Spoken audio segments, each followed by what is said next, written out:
Bonjour à toutes et à tous, je suis ravi de vous retrouver aujourd'hui pour parler comics. Aujourd'hui, on va parler de ce grand format, de ce beau bébé chez 404 Comics. Ça s'appelle Apparition dans le ciel de Berlin-Est. Vous voyez, c'est un beau bébé, hein. On va pas revenir sur la qualité d'édition chez 404 comme à chaque fois. Ça vaut 19 euros, il y a à peu près 200 pages, donc autant dire encore une fois un très bel effort de fait sur la tarification en ces périodes compliquées d'approvisionnement sur le papier et de coût des matières premières.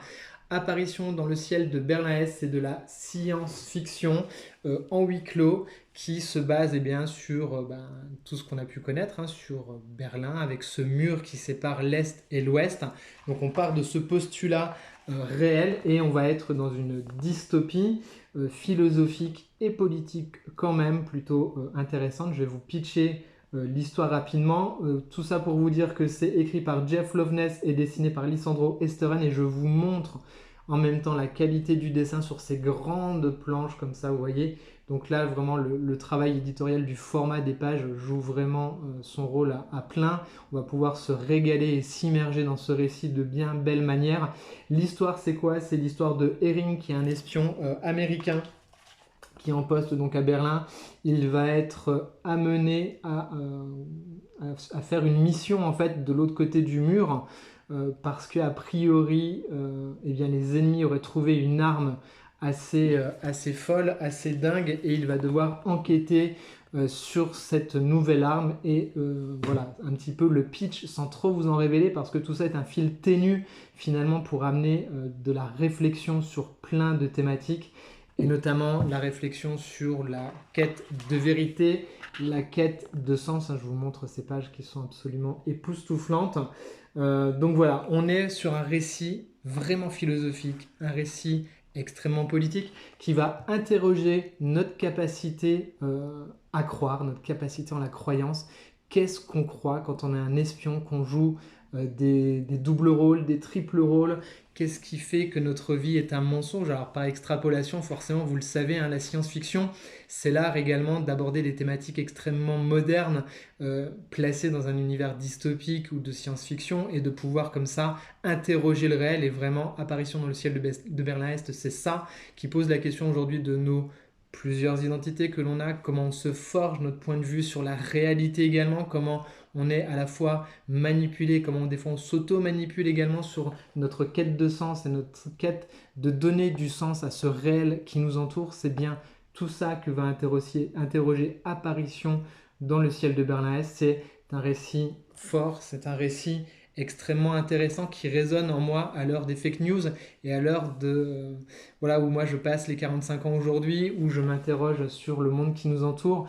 C'est un récit qui résonne fortement, qui me fait écho à des livres que j'ai étudiés à la fac, comme par exemple Faites vous-même votre propre malheur ou L'invention de la réalité de Paul Václavic, des auteurs absolument brillants que je vous invite à lire également.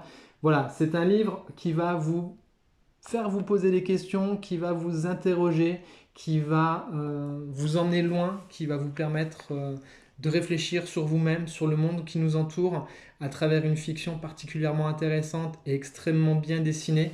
C'est un livre fort, c'est un livre voilà, où vous allez avoir plusieurs personnages comme ça, que vous allez les suivre. Chacun va avoir justement ses réflexions sur qu'est-ce qu'il a abandonné dans cette quête de sens, cette quête de vérité.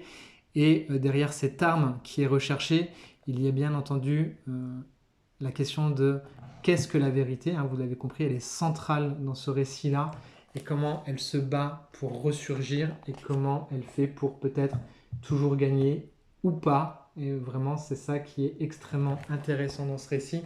Je termine ma chronique sur cette double page qui est absolument magistrale, avec ses couleurs absolument sublimes.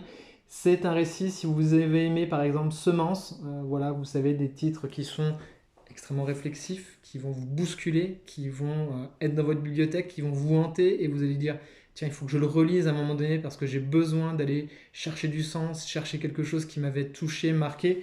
Voilà, on a besoin après ce genre de lecture de faire une petite pause, ou en tout cas de lire des choses plus légères, parce qu'effectivement c'est le genre de récit qui ne vous laisse pas indemne et qui vous bouscule.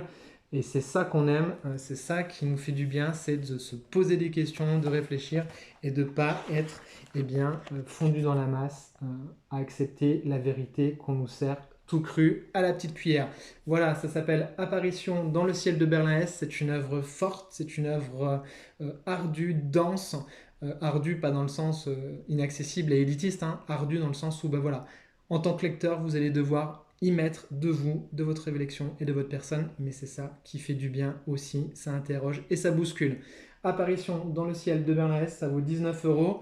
Dites-moi en commentaire si c'est un titre qui vous intéresse ou si vous l'avez déjà lu, peut-être. Ça m'intéresse d'échanger vraiment sur ce titre parce que voilà, c'est quelque chose qui va nous permettre d'échanger sur des idées qu'on peut avoir sur le monde qui nous entoure et c'est ça qui est super intéressant.